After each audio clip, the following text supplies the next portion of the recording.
Revelations chapter 2 verse 3 to 5. Alam ko ring ikaw ay may pagtitiis at nagsikap ka dahil sa aking pangalan at hindi ka napagod. Ngunit ito ang hindi ko gusto laban sa iyo. Iwan mo ang iyong unang pag-ibig. Kaya't alalahanin mo kung saan ka nahulog. Magsisikat gawin mo ang mga bagay na ginawa mo noong una. Hindi, darating ako sa iyo at aalisin ko ang iyong ilawan mula sa kinalalagyan nito malibang magsisi ka. Purihin ang Diyos sa pagkabasa ng kanyang banal na salita. Tinatawagan ko po si Pastor Eve para sa pagbabahagi ng salita ng ating Panginoong Diyos.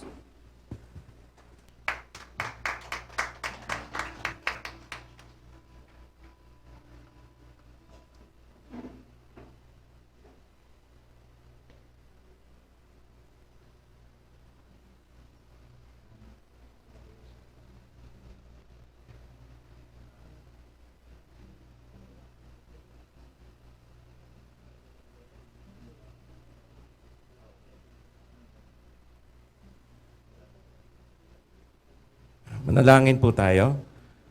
O aming amang Diyos sa langit, sa oras pong ito, kami nagpapasalamat sa pagkakataon kami makapakinig ng mga salita. Hiniling po namin ng iyong Holy Spirit ang siyang aming maging tagapagturo at maunawaan po namin ang sinasabi mo sa iyong mga salita at maipamuhay po namin sa pangalan lamang ng aming Pang Jesucristo.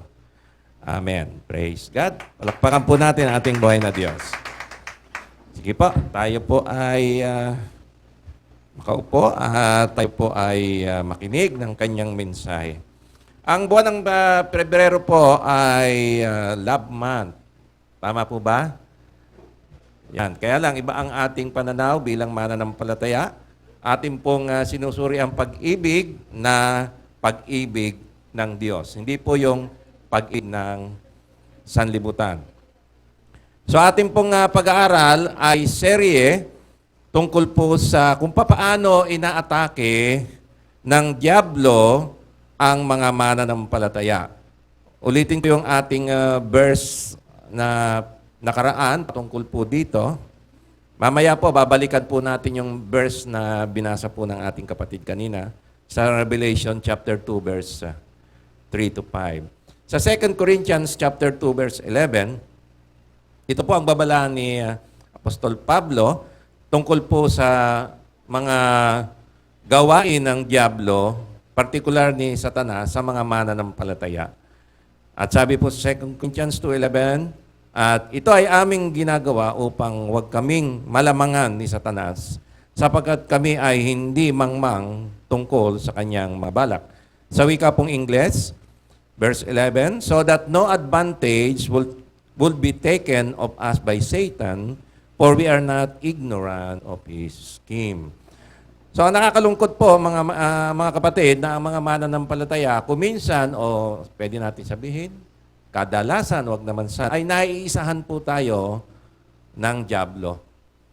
Ang dahilan po dito ay marahil ay dahil po sa kamangmangan natin sa kung paano umaatake o paano po tayo naiisahan ng dyablo. Sabi po ng Biblia, hindi po dapat tayo ignorante sa mga pamamaraan ng dyablo kung paano po tayo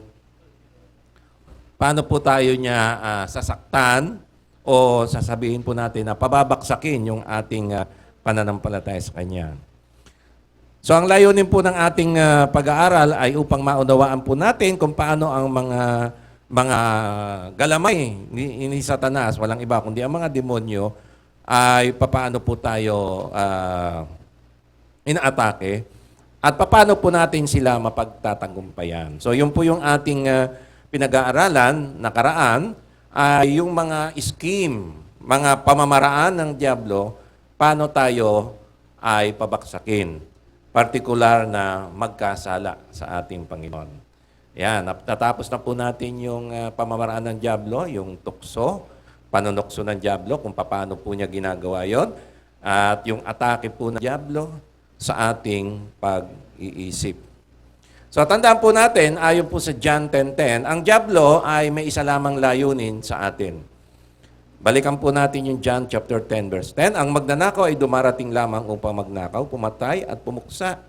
Ako'y pumunta Ako'y pumarito upang sila magkaroon ng buhay at magkaroon nito ng may kasaganaan. The thief comes only to steal, kill, and destroy. Ang layunin po ng dyablo ay nakawan po tayo, patayin, at wasakin ang ating buhay. At ewan ko po, nabalitaan niyo po yun, ano? Yung sa GMA, paki-confirm na lang kung baka fake news naman po ito, ano? May isa naman po tayong kababayan na dali sa abroad, no? Saan ba 'yon? Sa isang reception, ano? So malamang ito po ay pinagsamantalahan Abu Dhabi, ano? So purihin ng Panginoon at ating kapatid isa rito ay nakabalik ng ano, inaalagaan natin sa prayer, wala namang ganun nangyari. Pero nakakalungkot po yung nangyari sa ating kababayan, ano? Naalala ko na naman si Cristina Dacera, no? Local, yun naman ay abroad naman, ano? At panalangin natin na magkaroon po ng justisya. Bagamat nahuli na po yung gumawa ng krimen. Yan po ang layunin ng Diablo. Ayaw po natin ng Diablo maisahan tayo. Amen po ba? Yan. Ayaw po natin makapasok siya sa ating buhay. Ang purpose po ng Diablo ay magkasala po tayo. Bumalik tayo sa dati nating pamumuhay. Ano po yung dati nating pamumuhay? Yung pamumuhay sa kasalanan at hiwalay sa Diyos. Okay? Sabi po ng 1 John 3:8, the one who practices sin is of the devil. So, gusto ng Diablo, magkasala tayo at pag tayo nagkasala, hawak niya tayo uli. At yun ang gusto ng Diablo, bumaksak tayo sa kasalanan upang makapasok siya sa ating buhay. For the devil has sinned from the beginning. Ibig sabihin, siya po yung original pinanggalingan ng kasalanan. Yung original sin, siya po yun. Hindi po ang Diyos, hindi po ang tao. So, ang Diablo po ang pinanggagalingan ng kasalanan. Now, the Son of God appeared for purpose to destroy the works of the devil. So, para wasakin po yung gawa ng Diablo, lalong-lalo na po sa ating buhay. Ayaw po ng Diyos na ang Diablo naghahari po sa ating buhay, kundi ang gusto po ng Diyos siya ang naghahari sa ating buhay. So, napag-aralan na po natin, balikan lang po natin para po dun sa mga hindi nakapakinig, na 1 John 5, sabi po sa 1 John 5:19, we know that we are children of God and that the whole world is under the control of the evil one. So, ang gusto po ng Diablo, makontrol niya ang buong mundo. Okay? Ano po yung hindi niya lang makontrol sa buong mundo? Yung pong mga anak ng Diyos. Off-limit siya sa atin. So, supposed to be, tayong mga anak ng Diyos ay wala po sa jurisdiction ng Diablo. Ano po ang nasa pamamahala ng Diablo? Yung buong sanlibutan. So, ano po yung sanlibutan? Yung sistema ng mundo, yung pamamaraan ng mundo, siyempre, yung mga unbelievers at hindi po mananampalataya. Dati po tayong hindi mananampalataya. Amen po ba? Dati po tayong nasa sanlibutan. Inahon lang po tayo ng ating Panginoong Hesukristo. Okay. Ngayon, organisado po ang Diablo. Alam naman po natin yan. Organized po siya. Kasi ano po siya, pinuno po siya ng mga anghel. So, organisado po siya. Meron siyang mga structure. Meron siyang mga opisyal. Organized po ang Diablo. Hindi po siya yung walang pinatutunguan, ano? At matalino po ang Diablo. Kasi dati po yung anghel ng Diyos. At mataas po yung kanyang pwesto. Hawak po niya yung ikatlong bahagi ng mga anghel, nakuha po niya yon. Mantakin niyo po, na-impluensyahan niya, no? Mga anghel ng Diyos. Sabi po sa 1 Peter 5:8, ang Diablo, hindi po yan tumitigil. Hindi po yan nagpapahinga. Spiritual being po yan, parang hindi sila napapagod, ano? Wala yatang, kagaya natin may katawan, hihingal tayo, di ba, napapagod tayo. Pero spiritual being po yan. Sabi po sa 1 John 5:8, be of sober spirit, be on the alert. No? Maging alisto tayo, mga kapatid. Your adversary, the devil, prowls around like a roaring lion, seeking someone to devour. So, handang-handa po siya manira ng buhay. Yan po yung kanyang layunin. At siya po ay nakaabang sa ating mga mananampalataya. Okay, how are Christians demonized? So napag-aralan po natin na ang mananampalataya, hindi po niya tayo pwedeng i-possess. Wala po na exorcist na Napanood nyo ba Exorcist? Nakakatakot pati, di ba? Umiikot yung ulo, di ba? Nag-iiba yung boses. Di ba? Yung typical na Exorcist na pelikula. Napanood ko yun nung bata pa ako. Talagang napapanaginipan ko pa eh. Talagang binabangungot ako doon. Nakakatakot talaga, no? Yung pari yung nag-ano, di ba? At umaangat sa ere. Parang, okay, exaggerated na lang, ano? Yan. Ngayon, yung idea ng possession, ang mga mananampalataya, hindi tayo pwedeng ma-possess. Kasi ang pagsabing possess, pag-aari ng Diablo. Inaari ng Diablo ang lahat sa iyo. Espiritu, kaluluwa, katawan, kontrolado ng Diablo. So sa atin po ay hindi maaari dahil tayo po ay possessed ng Holy Spirit. Ibig sabihin, ang nagmamay-ari po sa ating espiritu ay ang Panginoon, hindi po ang Diablo. So off limits po siya sa ganung pangyayari. Subalit, sabi po ng Biblia, pwede pa po tayong demonyohin. So ang tawag po doon, demonize. Dinidemonyo po tayo. Pwede po tayong demonyohin ng Diablo at ng kanyang mga galamay, yung mga evil spirit. So paano po tayo, how are Christians demonized? Okay, napag-aralan na po natin, number 1, yung tawag dito, enters through our mind. So, dinidemonyo po yung ating isipan. Napag-aralan na po natin, no? At sa magitan po ng tukso, ano po ang ginagawa, paano po ang mechanics ng temptation? So, ang temptation, kukunin ng Diablo yung kahinaan mo. Ano ba yung kahinaan mo? Ikaw nakakaalam nun. Sa laman, ano? So, may mga kahinaan na ang tao ay mahina sa sugal. At talagang naghahanap siya yun ng kahinaan ng laman. Gagamitin ng Diablo yun. Meron naman tao, kahinaan niya ay sabihin natin, ay yung pag-iinom, diba? Yung paglalasing. Doon siya tutok sa Diablo. So, tinitingnan ng Diablo yung kahinaan natin. Alam ba, kahinaan mo yung babae, no? O yung pornography, lahat yon. So, yan naman, diyan ka atakihin naman ng Diablo. Kung ano yung mahina. Kaya ang Panginoon, wala naman siyang sinful nature, tayo meron. Ang kahinaan ng Panginoon nung oras na yon ay nagutom siya sa laman dahil nag-fasting. Yun ang sinamantala naman ng Diablo. Yun na lang ang makukuha niya sa Panginoon kasi wala naman siyang kahinaan sa laman. Kahinaan niya yung physical, yung pagkain. Kaya yun ang ginamit ng Diablo sa ating Panginoon. Ano? At yun po yung sa isip natin, dito po tayo magkakaroon ng labanan. Ibig sabihin, kukumbinsihin po ng Diablo yung isip natin na gawin natin yung kahinaan natin. Sige na, wala namang, sabi ng Diablo, wala namang nakakakita. At ang kapitbahay mo, ginagawa rin yan, okay lang yan. Kaya ituloy mo na. At meron ka namang, bibigyan ka niya ng opportunity, bibigyan ka niya ng pagkakataon, minsan ikaw lang mag-isa, walang nakakita, o meron kang, bibigyan ka niya ng panalapi, o may pera ka, pwede mong gawin yan, gastusan yung iyong bisyo, may pambili ka. So, nandiyan na po yung sari-sari na opportunity na binibigay po ng Diablo. So, ang gagawin po ng Diablo, kukumbinsihin yung ating isip. Okay, pag nag-agree ka na, doon na babaksak. Agree na po yung isip natin, napa-oo tayo, doon na po, sabi ng Bible, ay nagkakaroon ng kasalanan, nagkakaroon ng conception, nabubuo ang kasalanan. At pag nabuo na po sa isip natin, ano na po kasunod nun? Gagawin mo na. Yung tinatawag na execution. So, yun na yung actual na paggawa. Kaya po si Adan at si Eva, bago po nila kainin yung pinagbabawal na bunga at sinuway ang Diyos, sa isip na po na nasuway na nila ang Panginoon. So, yung actual na paggawa, ano na lang po yun? Formality na lang. Dahil sa isip po ay nagawa po nila. Kaya nga sabi ng ating Panginoon, di ba? Sa isip nagsisimula. Sabi niya, if you look at a woman with lust in your mind, or in your heart, you already committed adultery. Ibig sabihin, nasa isip pa lang. So yung nangre-rape, hindi po yung na-hypnotize yung katawan niya, nang-rape na lang basta. Hindi po yon. Sa isip pa lang, naplano niya na po yon. So nakita niyo po na maganda itong receptions na ito. Okay, inobserbahan niya po yung oras ng uwi, yung yun na po yung pinlano na. Kasi sa isip pa lang nabuo na. At inabangan na po yun, ayun, na-discuss siya na. Okay? So, doon pa lang po sa isipan, dito na po natatapos.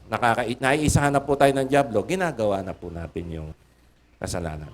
So, enters through our mind, a demonized mind. Okay, so doon pa lang po sa isipan, dapat nahadlangan na po natin. Nasabi na natin sa Diablo, ayaw kong pumayag sa iyo. Hindi mo ako maisahan. Then we quote scriptures na magpapalakas sa atin, nakokontra doon sa suggestion ng Diablo na kinukumbinsi tayong magkasala. Okay, pangalawa, napag-aralan na po natin, i-review lang natin ng konti, mga kapatid. Pangalawa, ito po yung masasabi kong pinakadelikado. Okay, may kaunayan po ito doon sa binasa natin, Revelation chapter 2, verse 3 to 5. So, paano po yung number 2? Okay. So, how are Christians demonized? Enters, okay, the demon or the evil spirit or Satan himself enters through our heart. Ang tawag po dito ay demonized heart. So, ito po ay pinakamatindi sa aking pong palagay. So, we allow Satan to rule our heart and not the Holy Spirit. Now, this is the most dangerous attacks of demons and probably by Satan himself because we allow Satan to be enthroned in our hearts instead of Jesus Christ, our Lord. So ito po yung pinaka sa akin ng palagay ay pinaka nakakatakot.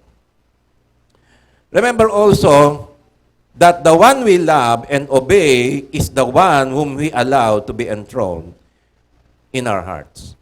So, tanungin natin, Pastor, paano nalalaman kung sino naghahari sa puso natin? Sino ba ang pinakamahal natin? Simple lang po ang kasagutan yan. Ang kasagutan ay kung sino yung sinunod mo, yun ang mahal mo. Lagi ko pong example. Ito, no? So, sa magulang, halimbawa, sinabi ng magulang sa anak, anak, ayaw ko yan. Dahil kilala kong pamilya niyan, kilala kong buhay niya, wala kang kinabukasan diyan. So, yung anak na babae, mamimili na yun. Okay. Ngayon, sino ang mas mahal niya sa dalawa? Yung magulang niya o yung kanyang boyfriend? Sabi ng kanyang boyfriend, sumama ka na sa akin, magtanan na tayo. Sabi ng nanay, huwag kang sasama ron dahil hindi maganda ang kinabukasan. So, ang question dyan, mga kapatid, sino yung mas mahal ng babae? So, kung mas mahal niya yung lalaki, yun ang susundin niya. Amen po ba? Okay. Kung mas mahal niya yung inay niya, magulang niya, yun ang susundin niya. Yun lang naman po yan. So, kung sino yung mas mahal mo, yun ang susundin mo. Kung sino yung sinunod mo, yun ang mas mahal mo. Hindi mo naman pwede sabihin, alam mo, mahal kita, kaya lang, kailangan kong sundin yung nanay ko. Ibig sabihin, mas mahal niya yung nanay niya. Yun ang sinunod. Ganun lang kasimple yun. Inay, mahal ko kayo. Oo. Kaya, kailangan sumama ako sa kanya. Eh, di, mas mahal mo yung lalaki. No? Okay, kung sino yung mahal mo, yun ang susundin mo. John 14:15. John 14:15. So ito lang naman ang basihan ng pag-ibig ng Diyos. Paano po natin nalalaman o paano nalalaman ni Kristo mahal natin siya?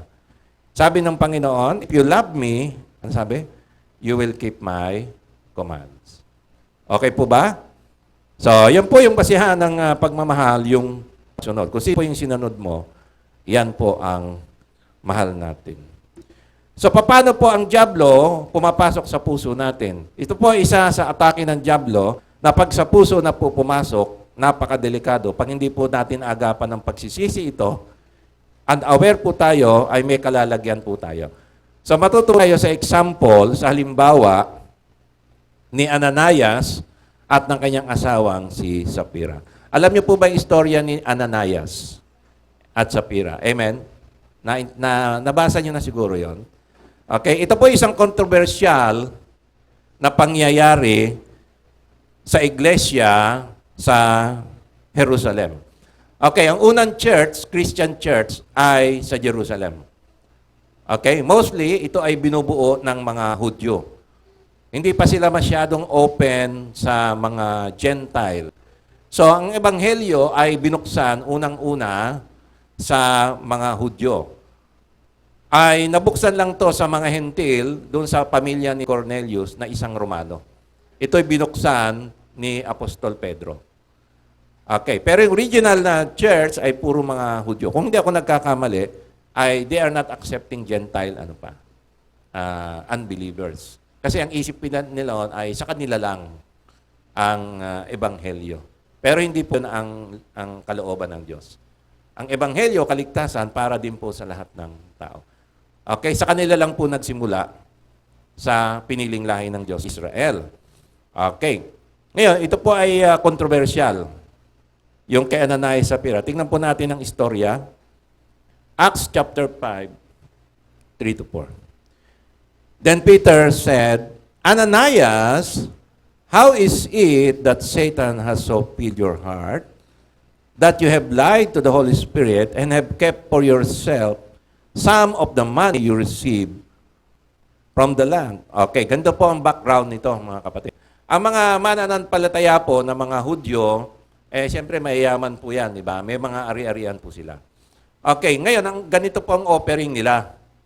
Kaya yung ginagawa po nila, nagbebenta po sila ng mga ari-arian nila. Halimbawa, meron silang ilang hektaryang sakahan. Diba? Meron silang 100 hektarya. Binebenta po nila yon. Ngayon, yung pinagbentahan, binibigay nila sa paanan ng apostol. At yung mga apostol naman ay dinidistribute kasi hindi naman po lahat ay may kaya. At meron din naman pong mga mahihirap. At yun po ay dinidistribute doon po sa mga miyembro na nangangailangan. So maganda po yung kanilang pagbibigay. Alam niyo po, ang church, unang ano to eh. Ito yung unang kapanganakan ng church sa Jerusalem. Press na press talaga. At nandito buhos ng mga himala. Andyan yung mga apostol. At sa mga apostol, nandiyan yung mga himala. Nakikita talaga nila. Meron silang nasaksihan na patay ay nabuhay. Meron silang nasasaksihan na mga himala na mga apostol, yung may mga karamdaman gumagaling. Mga pilay, nakakalakad. Meron pong mga putol at bumabalik po yung katawan. Yun sinasabi ng mga amputated. Mga bulag, nakakita. Yung mga sakit na wala na pong lunas, ay gumagaling sa panahon nila. Nakikita po nila yung kilos ng Diyos at walang duda ang Holy Spirit, nakikita po nila yung kilos sa kapangyarihan po na pinamamala sa mga apostol. At marahil dahil po doon at very evident talaga yung Holy Spirit sa napagkilos sa panahon nila, lalo-lalo na sa mga apostol, yung offering po nila talagang overflowing. Wala pong naghirap sa kanila. Mantakin nyo po, ibibigay po nila yung lote, no? Ari-ari ang pinagbentahan at yung mga apostol dinidistribute. At yun po yung ilang offering. Kaya mahihiya ka pong magtawag tayo, may tithes and offering tayo para nakikiusap tayo, di ba? Sige na po, mag-tithes na. Parang nautang na loob mo pa, di ba? So, yung 10% napakahirap. Nung panahon pong yun, binibigay nila ari-arian nila, mahihiya ka mag-share ng 10%. Kasi alam na po nila yung tithes eh. Kumo na po sa kanila yon sa mga Hudyo. Kaya hindi na lang po tinuturo yon. Ang pagkakaloob po nila baliktad na. 100% na, parang ganon nung nangyayari. So, yung pangyayari po, si Ananias at si Sapphira gumaya. Kaya nangyari kay Ananias at Sapphira, ay hindi nila ibinigay lahat yung pinagbentahan.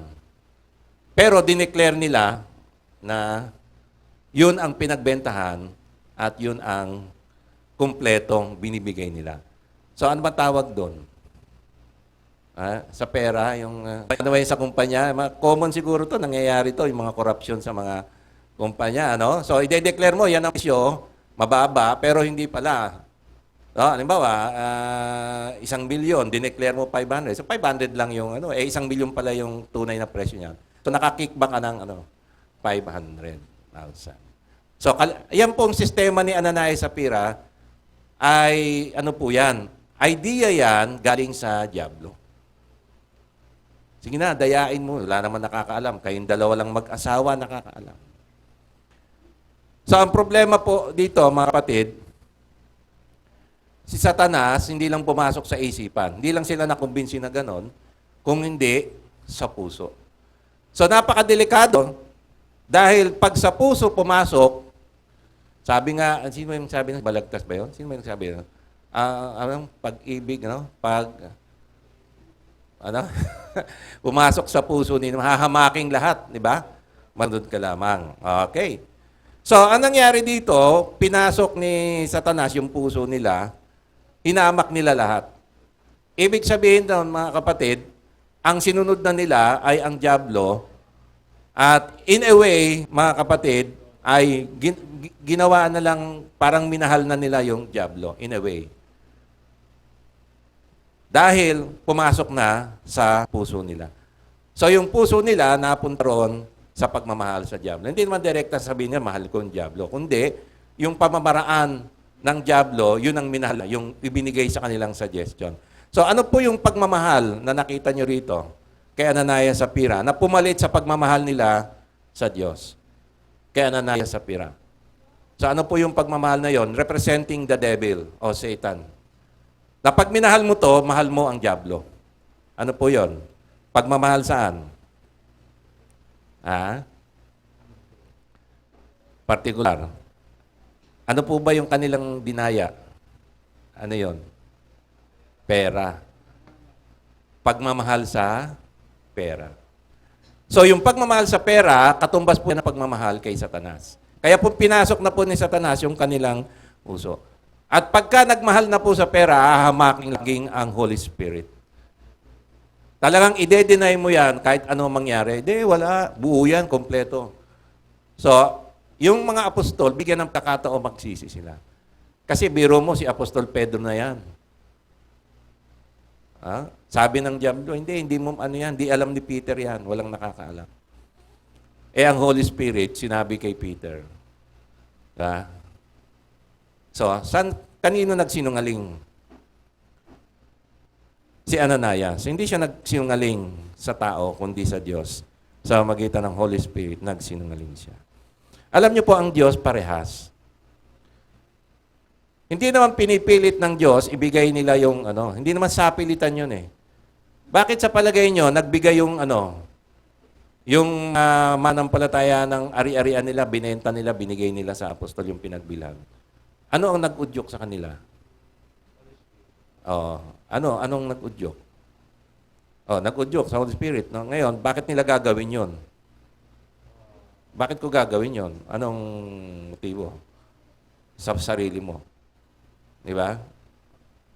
Asawa mo, bakit ko bibigay yung sweldo ko rito? Kailangan, napilitan ka ba? Hindi, dahil mahal mo. Di ba? So, lahat, mga kapatid, ay bunga ng pagmamahal mo sa Diyos. So, kaya nila binibigay ng buo kasi nga, mahal mo ang Diyos. Kagaya ng tithes and offering. Diba? Bagamat sinabi ng Biblia, ang tithes sa Diyos yan.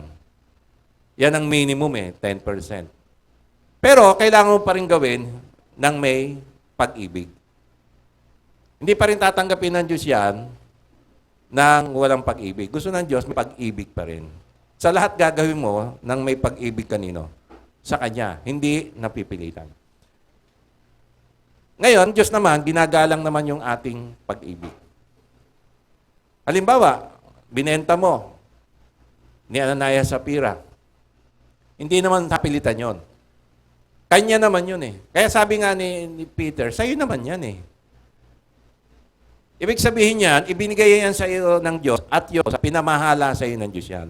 Bahala ka kung anong gawin mo. Gamitin mo sa kasamaan, nasa iyo yan eh. Diba? Ngayon, ginamit mo para sa gawain, pinang-offering mo, kung ano ang yung desisyon, gawin mo. Ano ba ang hinihingi ng Diyos? Yung Kanya, di ba 10%?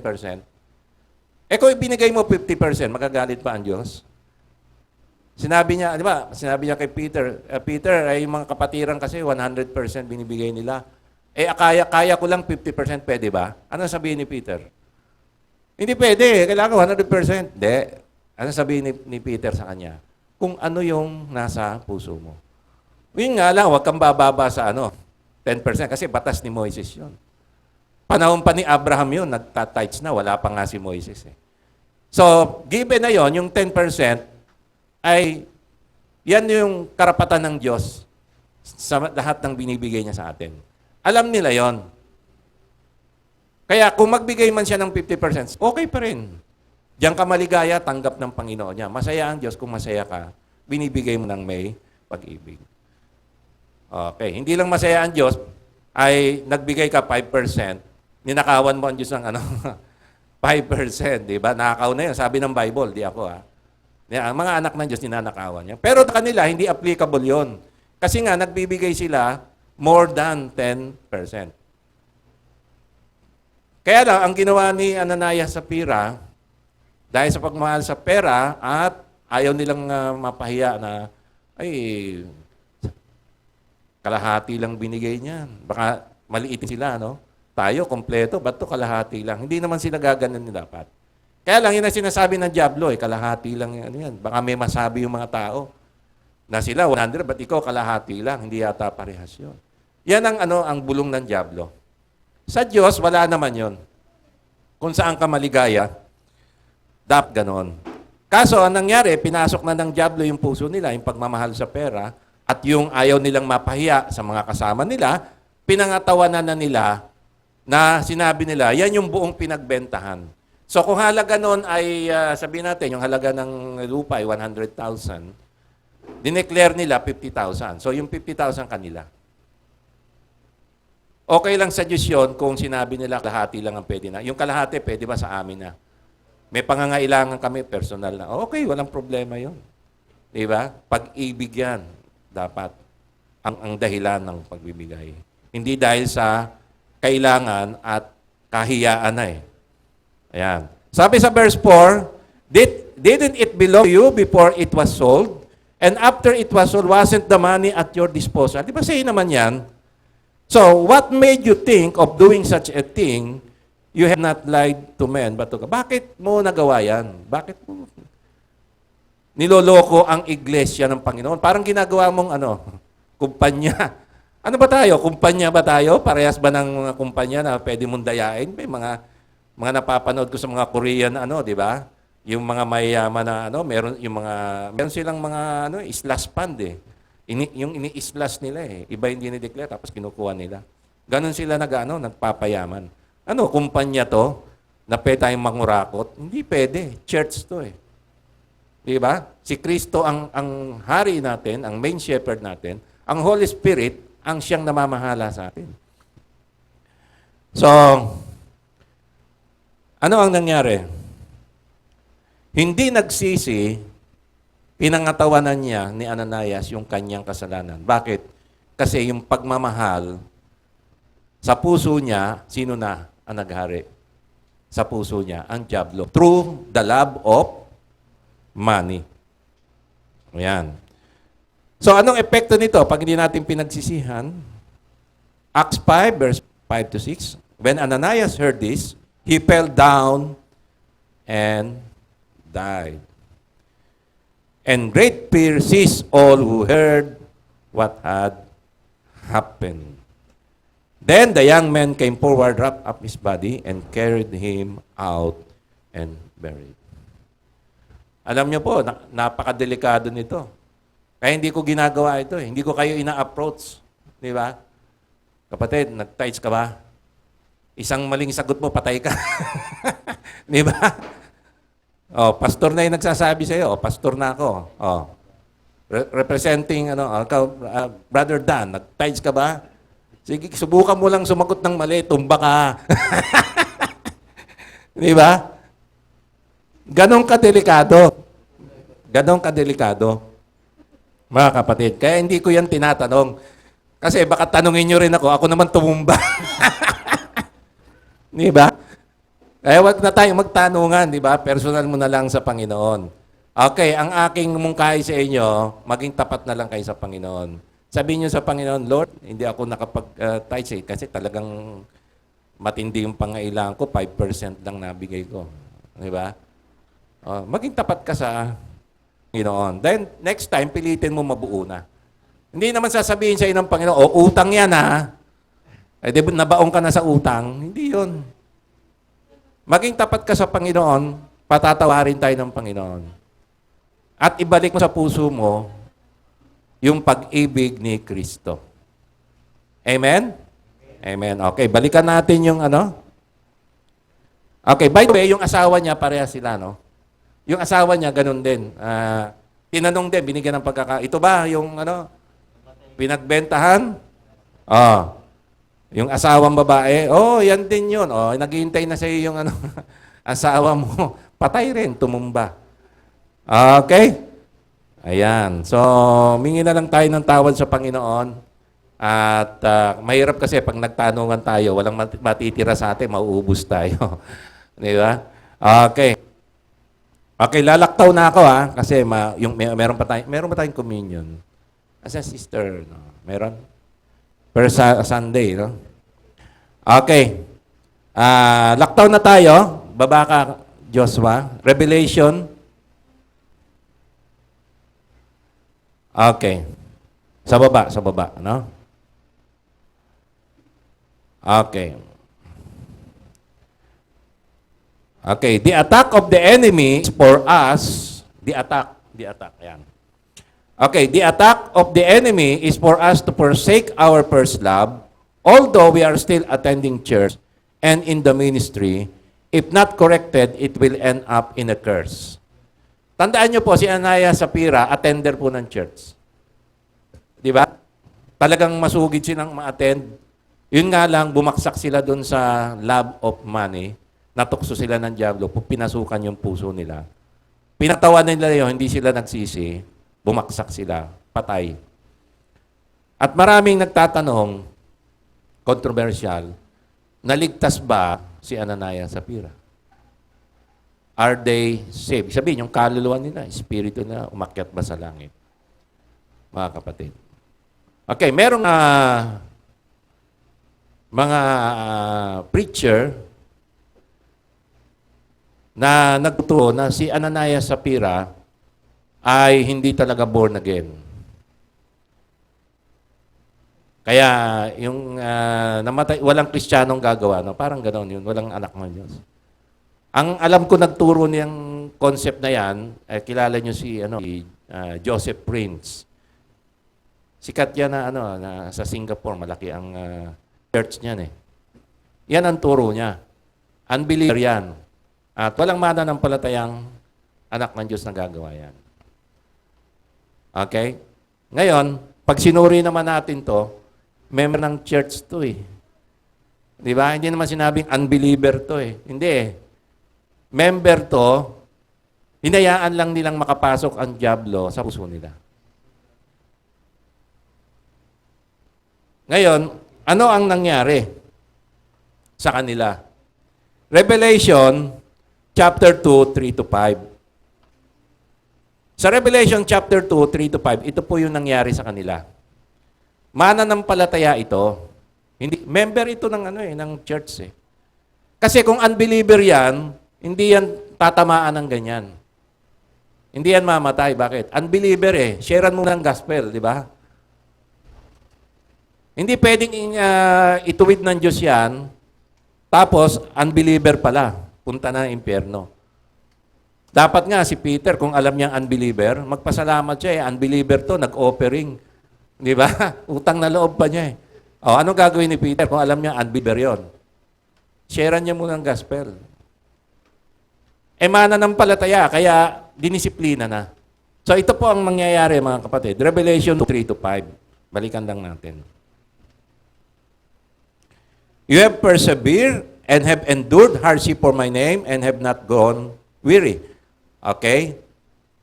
Kristiyano o hindi?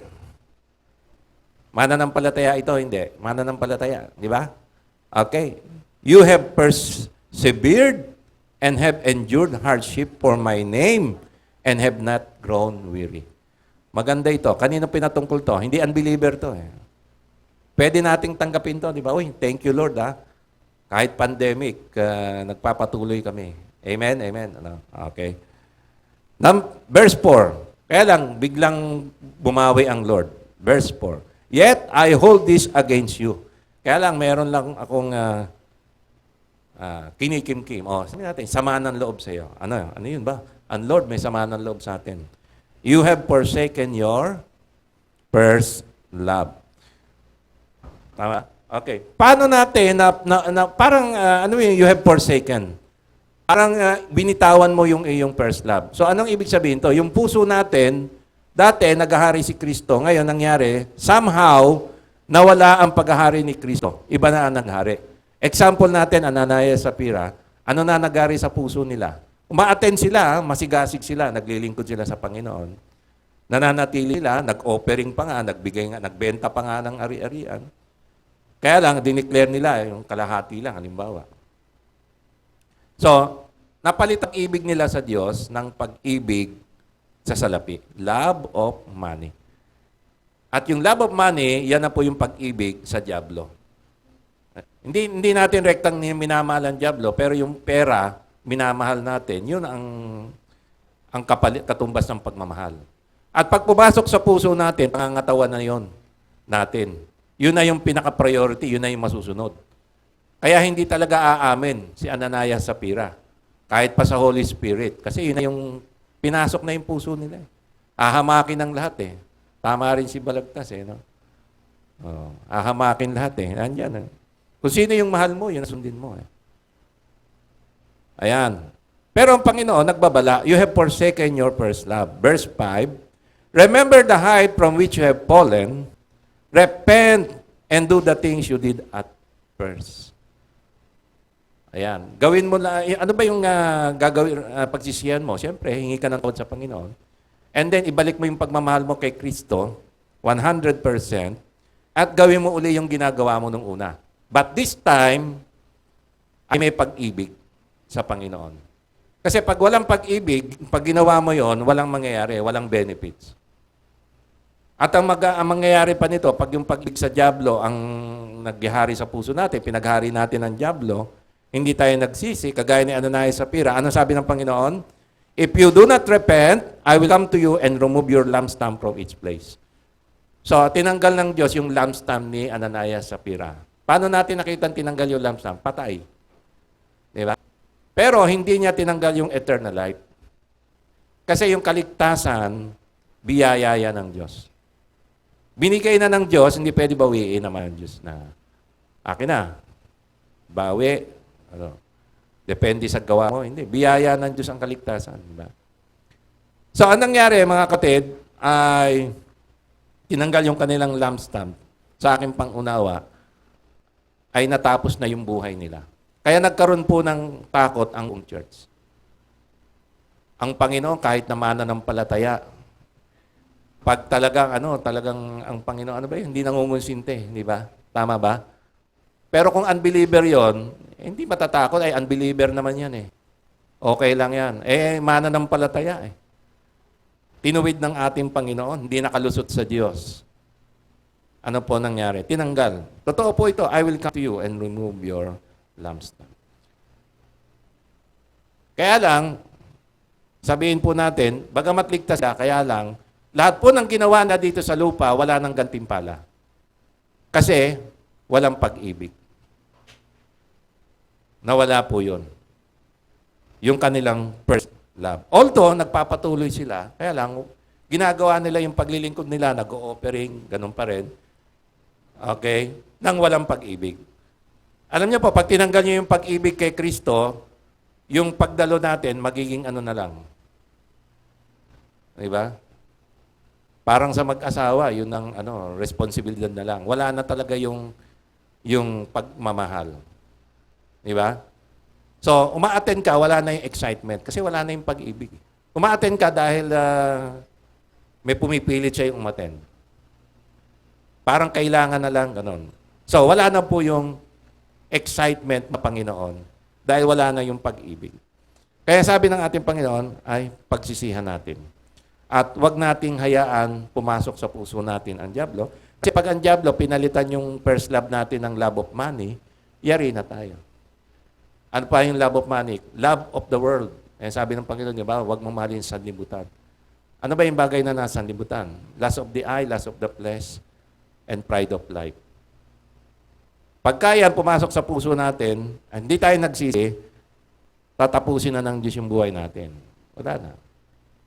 Okay? Yan po ang nangyari kay Ananias at Sapphira. 1 Corinthians 13:3, and if I gave all my possessions to feed the poor, and if I surrender my body to be burned, but do not have love, it profits me nothing. So pagdating po sa langit, mga kapatid, meron po tayong mga gantimpala. Alam niyo po yan? Meron tayong mga gantimpala. Lahat tayo meron na life, biyaya ng Diyos yun. Pero yung reward, base sa ginawa mo dito. Okay, hindi po yan sa dami ng dinala mong kaluluwa, sa laki ng Diyos mo. Ang basehan po ng Diyos, ginawa mo ba yan, kahit maliit na bagay, ay ginawa mo ba yan ng may pag-ibig? Pag nakita ng Diyos, walang pag-ibig, dadaan sa apo yun, masusunog yun, wala tayong gantimpala. Kaya hindi ko pwede sabihin sa Panginoon, listahan mo ng ginawa mo. Ito, may listahan na ako, Lord. Ito yung mga ginawa ko. Titignan lang ng Panginoon dyan, ano yung may pag-ibig dito, ano yung may pag-ibig sa akin. Ay, wala. O, sunog lahat yon. Sayang, wala tayong gantimpala. Pero, meron naman tayong eternal life. Biyaya kasi ng Diyos yun. Pag-ibig naman ng Diyos yun. Hindi mo yung pinaghirapan. So, ang pinaghirapan natin, yung paglilingkod natin, yun. Ngayon, pag walang pag-ibig, wala. 1 Corinthians 16, 21, 22, I, Paul, write these greetings to my own hand. If anyone does not love Lord, a curse be on him. Come, O Lord. Ako, napakatindi ni Apostol Pablo. Exaggerated, di ba? Sumpain ang hindi nagmamahal sa Diyos. Di ba? O, anong gagawin natin doon? Siyempre, mga anak tayo na mahal natin ng Diyos. Wala tayong sumpa. Sumpain ang hindi nagmamahal sa Diyos. Praise God. Purihin po ang ating Panginoon. Okay, tatapusin ko na. Okay. Pangwakas. Okay. Sa ating pangwakas, isuko sa Diyos ang laman ng iyong puso at si Kristo ang iyong paghariin sa iyong puso sa magitan ng Holy Spirit. Amen po ba? Amen. Praise God. So, suriin po natin ang ating sarili. Mahal ko pa ba ang Diyos? O ako'y naglilingkod lang, dumadalo o anuman dahil sa kailangan lang o ano pa man. So, suriin po natin, baka nanlalamig na po tayo. Lalo na ngayon, love month. Okay? Ang focus ng tao sa love life. Dapat po ang focus natin ay ang pag-ibig ni Kristo. All throughout the year. Hindi lang tong February. Okay? Amen po ba? Okay. Yung love life, hayaan na po natin yan dun sa mag-asawa. Okay? Hayaan na po natin yan sa mag-asawa. At yung mga may karelasyon ay dapat yung pag-ibig ni Kristo ang nasa gitna ng ating presyon sa isa't isa. Amen po ba? Amen. Manalangin po tayo. Praise God. Aming amang Diyos sa langit, patawarin mo kami kung meron kang nakikita sa aming ibang mahal namin maliban sa iyo. Ikaw po maghari sa aming puso upang ang pag-ibig mo ay dumaloy sa aming mga mahal sa buhay, sa aming gawain, sa aming paglilingkod sa iyo, upang makapasa pagdating diyan sa iyong kaharian, ay makita mo ang lahat ng aming ginawa ay ginawa namin para sa iyo ng may pag-ibig at may katotohanan sa aming puso. Salamat po, Panginoon, dahil ikaw ang unang nagmahal sa amin. At sinusuway po namin sa oras na ito, anumang gawa ng dyablo sa aming mga puso, anumang kanyang nais pumasok sa aming puso, sinusuway po namin siya sa pangalan ng Panginoong Kristo. Wala siyang karapatan sa aming puso. Ikaw lamang, aming Panginoong Jesus, ang aming pinakamamahal. Siyang naghahari sa aming mga puso sa oras na ito, sa pangalan muli ng aming Panginoong Kristo. Amen. Palakpakan po natin at Panginoon. Praise God. Okay.